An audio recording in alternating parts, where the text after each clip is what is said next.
Welcome to Circling the Bases. I'm Connor Rogers alongside NBC Sports DJ Short and Yahoo Scott Pianowski. We have shortstops today, guys. It's been a crazy offseason for this position group. This was really the storyline in free agency around baseball. We know the young talent with this group, so a lot to get through. Of course, we will conclude with your rankings, your top 12. But getting into such a pivotal position, DJ, I'll start with you. Just a big storyline or something that's caught your eye during this offseason for the shortstop position around baseball. Yeah, there's been some changes, and not necessarily. I mean, we see Trey Turner, obviously, a huge contract there with the Phillies at the top, and then big money going around with Xander Bogaerts, Carlos Correa signing 3 times this offseason, a record 3 times, uh, and then landing back where he started, and then of course Dansby Swanson. So a lot of familiar faces in new places, all basically with an argument to be top 12 fantasy shortstop. So it's pretty fascinating.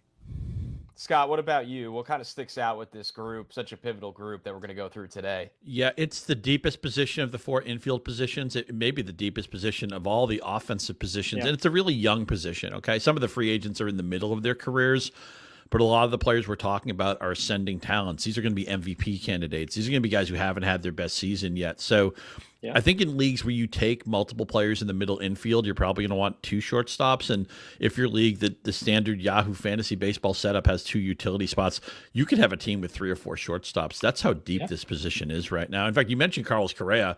Just to give an idea how deep this position is, I don't have him in my top 12. And I think Carlos Correa is a great player. He just got 3 huge contracts. I think Yahoo almost signed him one time, but he didn't pass the physical. But there's a lot to get to here because there's a lot of production here. It used to be when I first started playing fantasy, shortstops couldn't hit. There was this defensive position, and that all changed with Derek Jeter and Nomar Garciaparra and Alex Rodriguez, and now it's really the candy land for fantasy. Absolutely, and that's what makes this group a lot of fun is I think the strategy behind it, which I'm looking forward to hearing from you guys. Where you differ, obviously where you align with opinions. A reminder before we jump right into it, every season is draft season. Get your RotoWorld draft guide bundle and dominate your football, baseball, and basketball drafts packed with profiles, rankings, projections. Order today and get all 3 RotoWorld draft guides for the price of 2, plus promo code BUNDLE5 and save an extra $5 at checkout. So guys, you both kind of briefly mentioned this at the top. The guys that have changed teams or the guys that, for some of them, both of this, have signed massive contract. Really the buzz, the hot stove buzz and news with this position group. 3 huge ones off the top. Xander Bogaerts, of course, the 11-year, $280 million deal with the Padres. Dansby Swanson signs a 7-year, $177 million deal with the Cubs. There was a lot of questions. Would he return to the Braves? Like it feels like so many Braves free agents tend to do so. He moves on and goes to Chicago. And the one you brought up, Carlos Correa, who just traveled everywhere, signed with the Giants, it fell through, signed with the Mets, it fell through, ultimately ends up back with the Minnesota Twins on a significantly lower than original deal with the other 2 teams, that 6 years, $200 million guaranteed. So DJ, starting with Xander and just working your way down, how is this group affected in fantasy with the new landing spots of these 3 players? So I'm going to talk a bit about Xander Bogaerts later. I'm not going to spoil it, but I think moving from Boston to San Diego is a bit of a downturn for him, fantasy-wise, which might, sound outside the box because he's going to a loaded top 4 in that lineup in San Diego. But I'm certainly worried about the ballpark change. I'll get into that a little bit later. Swanson, he moves from a lineup that was great with the Braves to one with the Cubs that I think is a little bit underrated. And I do think he's still going to have the volume at the top of the lineup. So maybe not as much as a negative for him as maybe you would think. And with Correa, I actually think he would have been better off signing with the Mets. Had he gone to the Mets, I think I would have him in my top 12 because I think that lineup would have been so much deeper, so much more complete. The Twins lineup is fine, but I think fantasy-wise, that's where he would have wanted to be. Obviously he doesn't care about our fantasy teams, but I think that would have been the far better landing spot for him. And, we should mention again, Trey Turner and the deal that he signed. I think he's going to a great ballpark for offense. I think it'll be better when Bryce Harper's back, but I think basically there is a kind of a lateral move fantasy wise. I think he's as safe as it gets as an early round pick. Scott, would it have been the same for you with Correa? Obviously, first the Giants, but then the Mets, the idea of him batting maybe in between or around Lindor, Alonso, guys like McNeil. And then he ends up back where we just saw him for a year in Minnesota, where he was fine, but is the upside a little bit more limited as he goes back to the Twins? Yeah, location is a huge part of fantasy. Both DJ was mentioning some ballpark changes for players. And the first thing we want to look at, other than a player's own value on his own, isolated, is who is he batting around? Where is he batting in a lineup? What is the ethos of this lineup? Is it a team that looks to smother you with home runs? Is it a team that's open to stolen bases, stuff like that? And of course, Correa, the big thing with Correa, since he came up with the Astros, because he was seen as like a future MVP candidate, he's largely not been a player in MVP balloting because he hasn't stayed healthy for a lot of games. So I think and one of the reasons I don't have Correa in my top 12 is because I think he's 130 games is where you have to land on a projection for him most of the time. So I would have certainly liked him more in the Mets. I know DJ has to mention that too because he's a card-carrying member of Mets Nation. By the way, best broadcast booth in baseball, right? Gary Cohen, Keith Hernandez, Ron Darling can't do better than those guys. I can't wait to watch Pete Alonso hit another 45 home runs and all that. But just what the Mets need, another good baseball player, right? I share his DJ's concern about Xander Bogaerts. So I'll check my allegiances at the door. I'm a Red Sox fan. Fenway Park, everybody talks about the monster and all that. It's a runs park. There's no foul territory. It's a really good batting eye.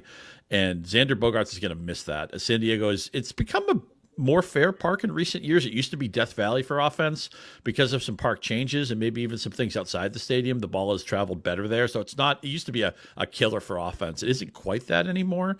But when you combine the different park and also just the pressure, a lot of times guys go to a new city, they have to uproot their lives, uproot their families. Kids have new schools and all that. We saw last year with Marcus Semien, right? A monster year in Toronto. He goes to Texas, and for about 6 weeks he couldn't hit. Now, I can't tell you that was tied to the pressure or the moving or whatever the new situation, but it sure seems like that happens a lot. Yeah. Xander Bogaerts a great baseball player. I'm not going to touch him in fantasy this year. Manny Machado's first year in San Diego is the same way. Francisco Lindor's first year with the Mets. I mean, these things do happen. It doesn't happen every time, but it happens often enough to say, hey, maybe that's a factor. You brought up the Red Sox, and Trevor Story is another noteworthy player that we have to discuss with the, how it impacts the shortstop market as a whole in fantasy, with him having the procedure on the elbow, most likely a pretty significant injury on how it'll impact his season. For you guys, what is the trickle effect of the Story injury going into spring training? You go ahead, Scott. You're the Red Sox fan here. Well, right now it looks like Kiki Hernandez is their shortstop. Here's the thing with injuries, okay? I'm not an injury optimist. I do not draft. Injuries are going to find you. This is maybe more of a fantasy football strategy where injuries are a kill shot, right? Once a guy gets hurt, you maybe talk about half of his season being underwater. But I'm concerned that Story won't be healthy for the balance of the season. And they're trying. Look at the guys they're trying to talk themselves into. They have Yoshida's going to bat lead off for them probably. Justin Turner was a guy they signed who's certainly on the back nine of his career. He may be on the 16th or 17th hole for all we know. So usually, Red Sox, Fenway Park, a very safe place to park your money because the lineup goes 7-8 deep with Story gone or at least compromised with Bogaerts gone for good. They signed Devers to the extension, which was nice to see them actually make a commitment to a player. They haven't done it in such a long time, it feels like. But this is not a destination offense for me. And with Trevor Story already being hurt and it's no fun playing fantasy sports like an actuary. But I think with injuries, you have to. I'm not going to draft Trevor Story unless you're giving him to me for free, like pick 270 or something like that, and I can stash him on an IL spot. It's no fun taking a guy who was a first or second round pick for most of his fantasy career and just say I'm not going to draft him. But that's where I'm at with Trevor Story. So Story had the internal brace procedure on his elbow, which is basically the alternative to Tommy John surgery. I think the early word was that he was going to miss 4 to 6 months, something like that. So maybe we see him in August. But you're right, Scott. I don't think there's any reason to draft Story because, you can stash him on an IL spot in late March or early April, but you're inevitably going to need that spot. So it's better off to not give yourself that headache and maybe have to drop someone who could be usable in those first 4 months of the season. So to me, he's a non-factor. The Red Sox did recently acquire Adalberto Mondesi from the Royals, which is kind of interesting. And speaking of injuries, Mondesi cannot stay healthy. We know that. He's appeared in just 50 games over the past 2 seasons. And even when he is on the field, he's a bit of an enigma, an erratic approach at the plate, but he can run. When he's on the field, he runs like a maniac. 133 stolen bases and 358 major league games. And we have these rule changes this year, which are going to benefit speedsters, which is exciting. But Mondesi, of course, is coming off an ACL tear, might not be ready for opening day. I don't know how much you can bank on him, but if he's going in the mid to late rounds of fantasy drafts, this is 1 year where you should be like, you know what, maybe he puts it together. I think that could be appealing, possibly. Yeah, I like that you brought up Mondesi because he illustrates the importance in fantasy to see the gap between real life value and fantasy value. He may be somebody who has an OPS plus under 100. He's basically a less than average offensive player. But if he's going to steal a lot, and we see this a lot, if the Red Sox are a 75, 78, 80 win team, if they're just kind of a mediocre team that's not contending, sometimes those teams just say YOLO with the stolen bases. Say, look, run whatever you want. What do we care? We need to sell something. We need to have something exciting.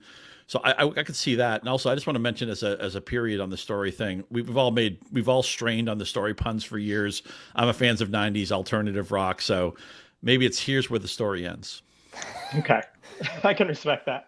Well done, Scott. All right, 2 more names here. I know you guys discussed both of them in the second base episode. If you missed that, just make sure you subscribe to Circling the Bases feed so you never miss any of these previews.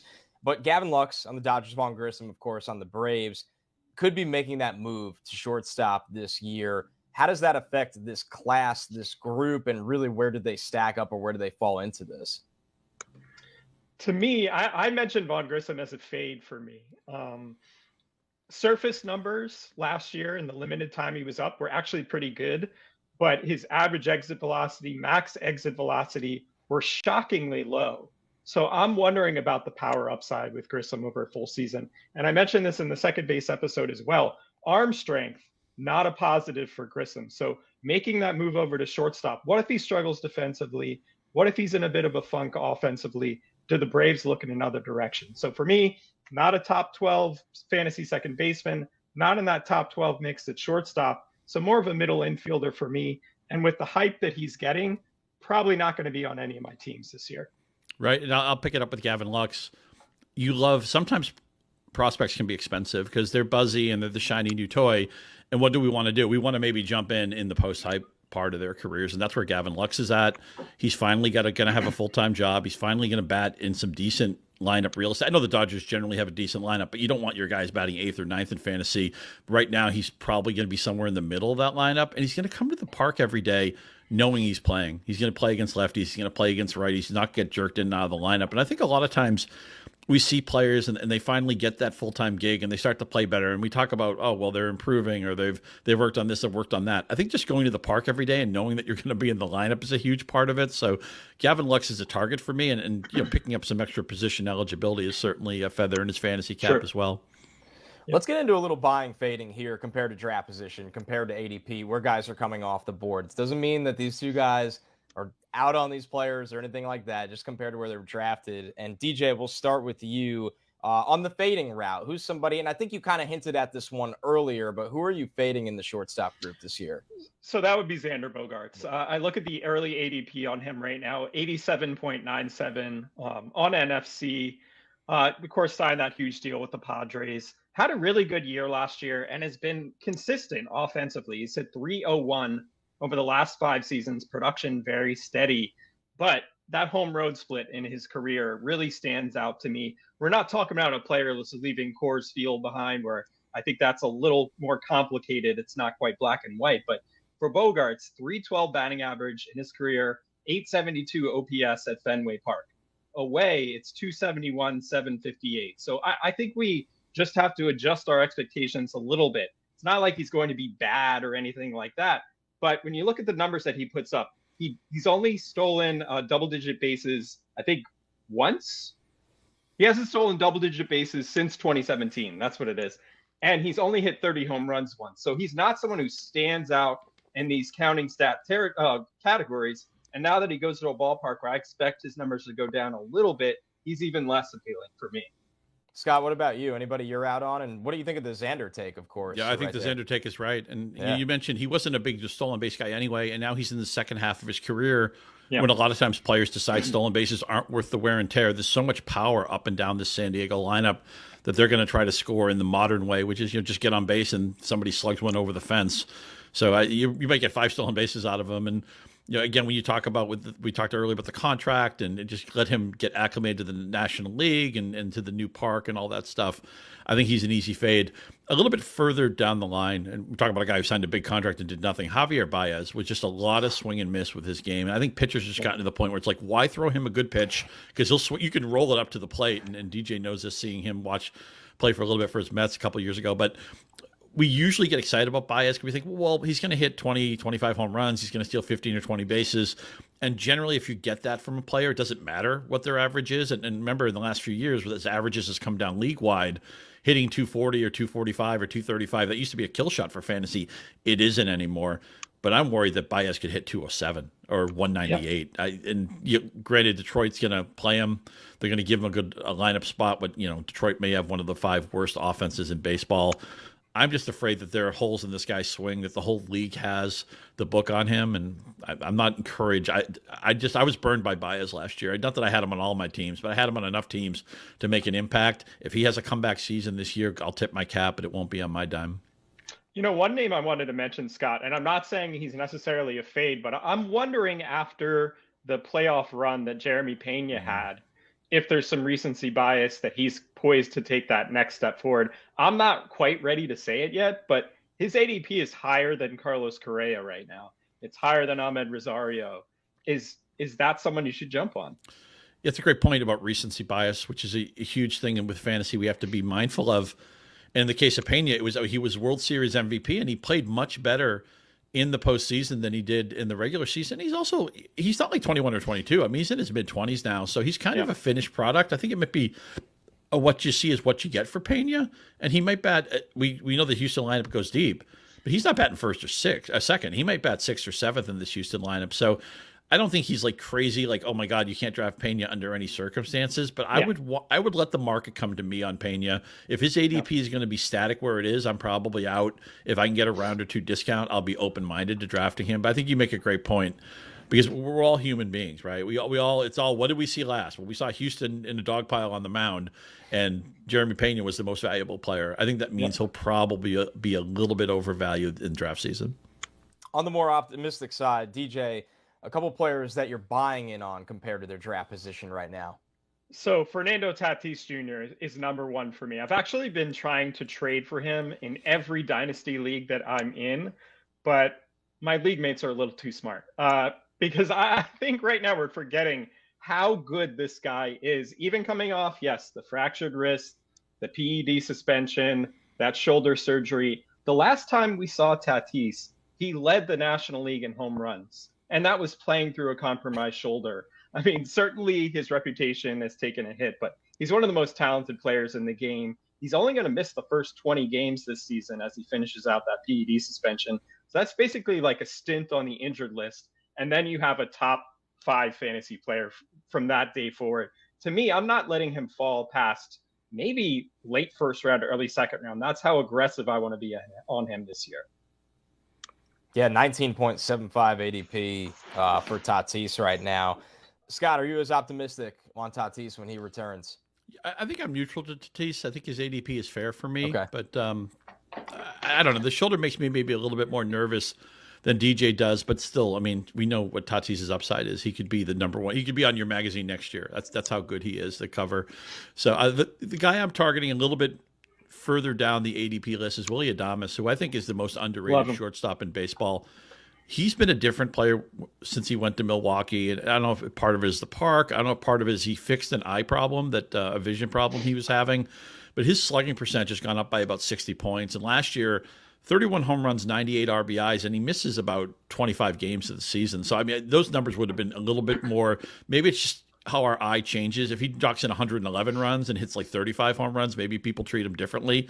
And I don't think he's a batting average drain. His career average is around 255. So I think you're going to get exquisite power from him, exquisite run production, and you might even get a plus average. And he's still at an age, age 27 season. I don't know whether we've seen his best yet. Milwaukee's a good place for home runs. So again, sometimes the changes we don't, it's not obvious stuff. It's not like every major media outlet wants to talk about Willy Adames' eyesight, but he's he's corrected a problem he had. It's improved his plate recognition. His slugging percentage is a lot higher in Milwaukee. And I think it's come with a lot less fanfare. The Brewers haven't been as interesting the last few years as Christian Yelich is hitting into another ground ball, double play as we tape this podcast. But he's not. Willy Adames is not going to be the MVP. Again, he's not going to be on the cover of your magazine next year, but I think he's going to outkick his ADP by like 3 or 4 rounds. I totally agree with you. He's on my list as well. What you love about Adames is he puts the ball in the air, and he plays half of his games in one of the most hitter-friendly ballparks in the sport. So I'm all in on Adames too. Another name I wanted to mention is Corey Seager. You look at his first season in Texas, hit 245, which is just not what Corey Seager does. And despite that batting average last year, he hit the ball extremely hard. His XBA was at 283, which is basically right in line with his career average. And he was really hurt by the shift last year. Mike Petriello of MLB.com, friend of the show here, recently estimated that Seager lost 20 hits compared to if the shift restrictions were in place already, like they're going to be this year in 2023. So I expect that batting average to come back to where it usually is, and for those lovely counting stats to be there as well. Probably more RBIs, probably more runs scored as a result of not losing as many hits as he did last year. So I'm in on Seager. His ADP right now is 67.14 on NFC. So if you miss out on that top wave of shortstops, I think you should feel pretty good about Seager. Love the Seager call. Second year after a big contract, so he's got everything figured out in Texas about how his life is rooted. And we know one of the big stories of the year is, how are these new rules going to change things? When people say to me, who's going to benefit the most from the shift, the first name I think of is Corey Seager. Yep. All right. Before we get to each of your top 12s, let's talk about a couple late round flyers, really up and coming younger players. CJ Abrams on the Nationals, Ezequiel Tovar on the Rockies, Oswald Peraza for the Yankees. DJ, any of those three stick out to you that you throw a dart on? So I would go on Tovar there with the Rockies. Made his way to the majors late last season. It was just 9 games, but he's expected to be the opening day shortstop this year for the Rockies, and they really like him a lot. And the thing about Tovar that I'm encouraged by is his defense is great. So even if he's struggling offensively, going through those ups and downs, the Rockies plan to stick with him. They did that with Troy Tulowitzki too when he first came up. They believed in the defense enough that they let him work through those initial struggles. I do think we're going to see that with Tovar, but he has some exciting power speed potential. Had 14 homers, 17 steals over 71 games between AA and AAA last year. Like I said, I think the defense helps. And then fantasy-wise, the thing you love, obviously, is Coors Field. That's backing him, should boost him a little bit as far as counting stats are concerned. Maybe he's someone you use when the Rockies are mostly playing at home, at least from the start there. But I think he could surprise in mixed leagues and be possibly a top 100 player this season. Yeah, I'll agree with that take. He's probably going to steal 10 to 15 bases too. Colorado, even though their park may scream out, don't run, they've generally been open to stolen bases. The thing I do worry about, he may bat 8th or 9th for the majority of the season. That's also a problem with Peraza. Now with Abrams, he just looks so. Abrams is the guy I actually think could benefit from maybe a little bit more time in AAA, but Washington has such a scant roster right now that he's probably going to not only start the season with the team, but he may hit first or second. But I'm just afraid this is a bottom 5. In fact, I think this is the worst team in the National League and a team I'm going to avoid for fantasy purposes. Now, look, at the end of a draft, you're just looking at plausible upside. We talk about post-hype sleepers, which Abrams has some of that post-hype lean to him. So I don't mind if he's one of your final picks, but I'm certainly not going to acquire him proactively because you're buying into the worst team in the National League. Yeah, I think with Abrams, in the time he was up at the Nationals last year, 50 strikeouts against just 5 walks. So you'd like to see a bit more patience, but he did make elite contact down the stretch, like over the final month of the season. Kind of showed a little bit more of his potential, why people were so excited about him. He's also very good defensively. The sprint speed is basically elite. It was in the 92nd percentile last season. So I could see him being useful in more of a deeper league. Shallow leagues, probably not so much. With Peraza, he's another one of those players, very skilled defensively. I think that gives him a shot to carve out a role there with the Yankees. I know they're going to have a shortstop competition in camp. Isaiah Kiner-Falefa really underwhelmed last season. So Peraza has a chance to be a decent sleeper. The ballpark, some pop and speed. So that plays in his favor.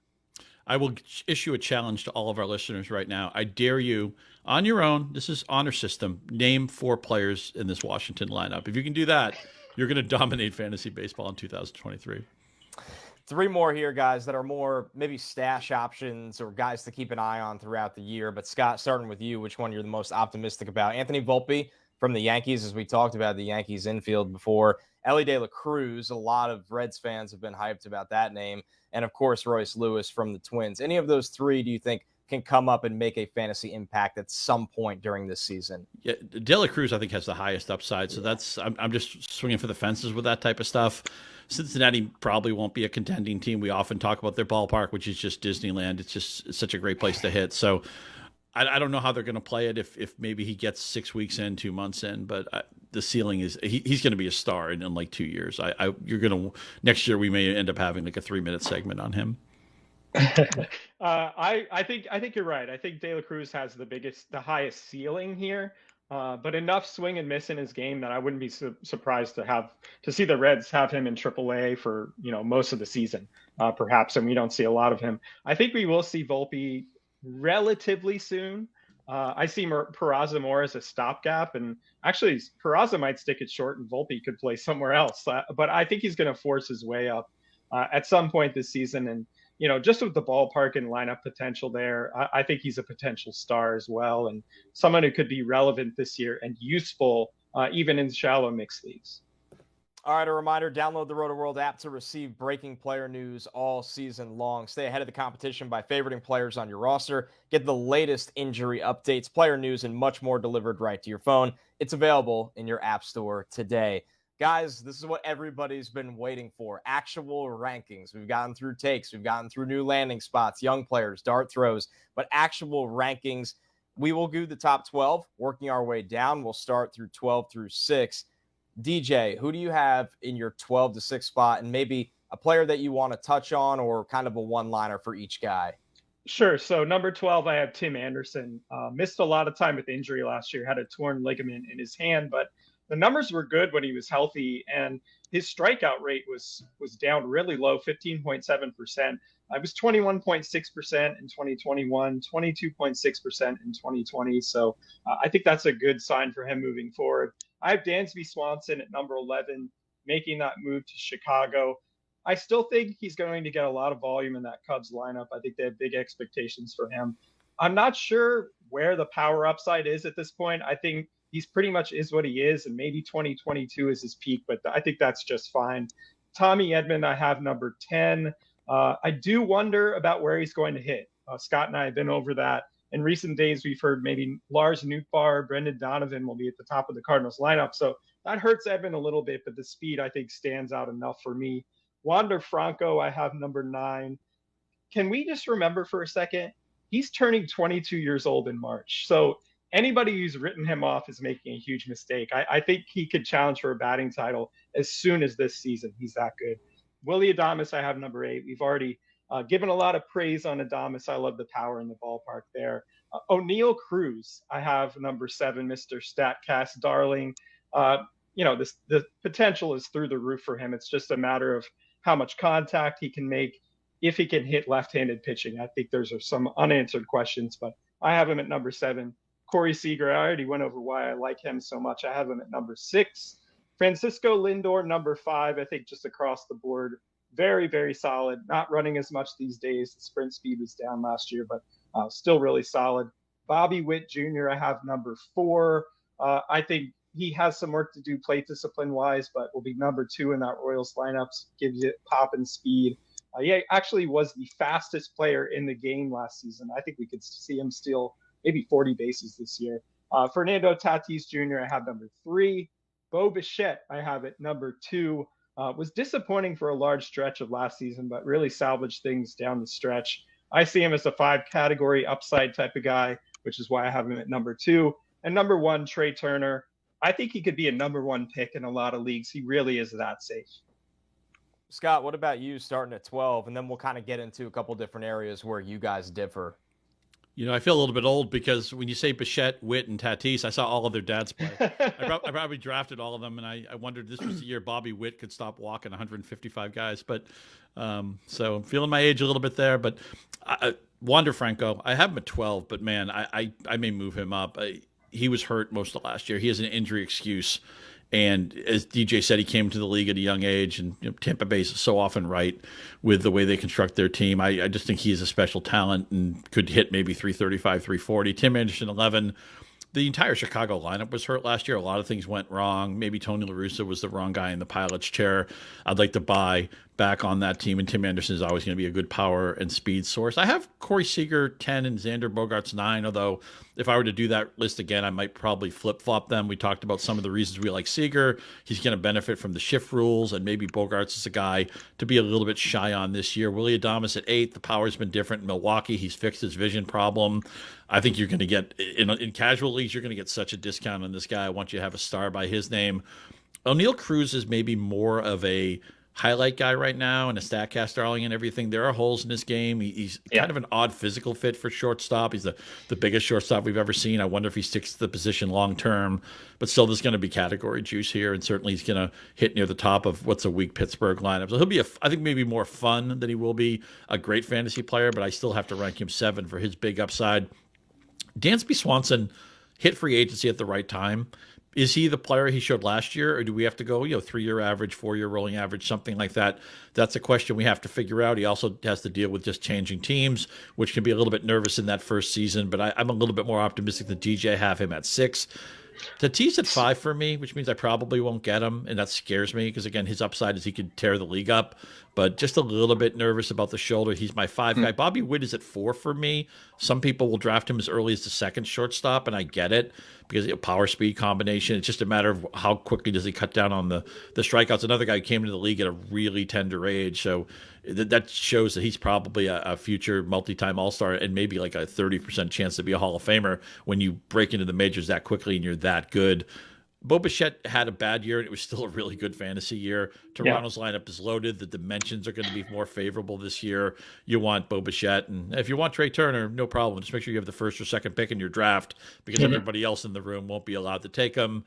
A lateral move, as DJ said, from LA to Philadelphia, even without Bryce Harper for half the season. That Phillies lineup is loaded, and Trey Turner, the best slider in baseball, right? Is anybody as elegant as Trey Turner, just swooping into a base and then standing up and then kind of like sashaying home to high five his teammates? But my number 1 overall player, and I think a lot of people probably agree with that.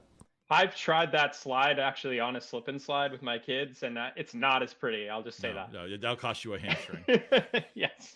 So you guys had the same players in your top 5. The only difference was, Scott, you had Lindor at 3 and Tatis at 5. DJ, you just flipped that. You had Tatis at 3 and Lindor at 5. So not much of a difference there. I think the one notable difference people listening or watching might catch is in the 12 to 6, where DJ, you had Tommy Edman at 10. So Scott, I'll ask you, Edman did not make your top 12. I wouldn't ask you, is there concerns there, but what ultimately led to Edman not making the cut here? I'm just not convinced he'll bat leadoff all season. I think the Cardinals are a smart organization, and they have some really good, really safe OBP players who might bat first or second. And Edman did keep that spot last year. And as DJ and I have talked about, Edman is such a great defender. There's no concern about him keeping his job in the lineup, and he's such a high percentage base stealer. I don't think they're going to shut that down either. But if he goes from first to second to 8th or 9th, we're talking about that's going to cost you 100 at bats over the course of a season. And the Cardinals have a good lineup. It may be a loaded lineup. I'm just afraid Edman's going to bat 8th or 9th at some point this year. Yeah, and I think what's interesting about these rankings, like it's cool to see someone's top 12, but context also matters. So like, let's say you were lucky enough to pick Trey Turner first. Do you really need Tommy Edman on your roster at that point? Not necessarily, because you've already taken care of a good bit of your speed need there. So, these things could change over the course of a draft, and it's all what you need at that particular moment when the player comes up and when it's your turn. So these things can change. I'll mention one other thing. We didn't have the most copacetic rankings on Dansby Swanson. I liked him more than you did, but yeah, last year, not only does Swanson hit 277, which is well above his career average, but he steals 18 bases. He's caught 7 times.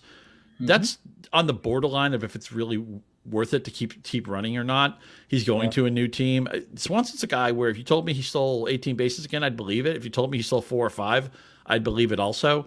And that could be the difference.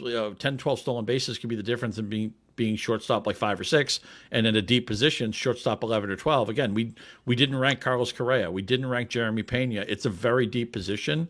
And Swanson, how you feel about Swanson's stolen base potential? Also a guy who, for most of his Atlanta career, he's like a 17, 15, 18 home run guy. He jacks it up to 27 and 25 the last 2 years. Has Dansby Swanson gotten better? Or was he maybe a little bit more fortunate this year, last year, and then this year there's a little bit of a correction coming on? These are questions you have to ask yourself as you work on your own shortstop board. So, I think Swanson's fascinating because when you look at the sprint speed, he was 79th percentile last year. So he is fast. Like, how much of this is a matter of, like, I want to run this season? You know what I mean? Like, he had never stolen more than 10 bases in a season before until last year. So it is an open question how aggressive the Cubs will be. Maybe it changes with the new rules, which will benefit base stealers. Maybe he's a little bit safer in that way. I do think that he sold out a bit for power over the past couple of seasons, which is why we've seen that strikeout rate go up. I think you can bank on him being a 20 to 25 homer guy, but the speed I'm really not sure about. So I think that's the reason I bumped him down a little bit. But this position is deep enough where you're splitting hairs at a certain point. So it's certainly not it's not a slight on him.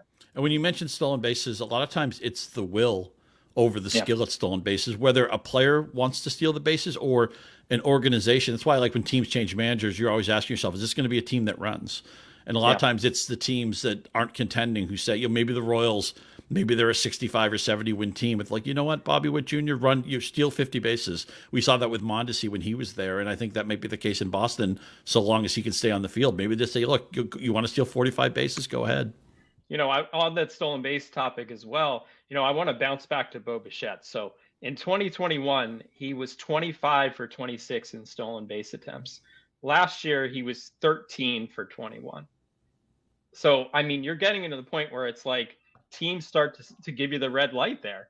I mean, if you're going to be thrown out that often, he may not run as much this season. So that's something to factor into it. And with Bichette, it's kind of crazy.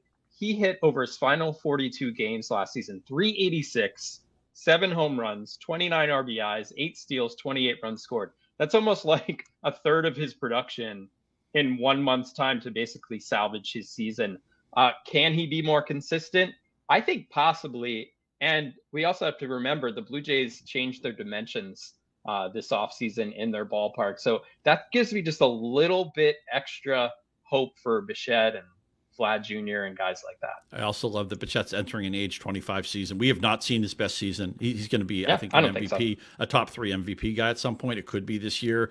You can say this. That's why the Blue Jays are such an exciting team, because we know with these legacy guys like Guerrero and Bichette, we know they're great already, but they're going to have better seasons down the road. What if they have them together? Maybe Toronto wins the American League East. That's going to be a really fun team. You're going to want to have the Blue Jays on one of your screens for much of the season.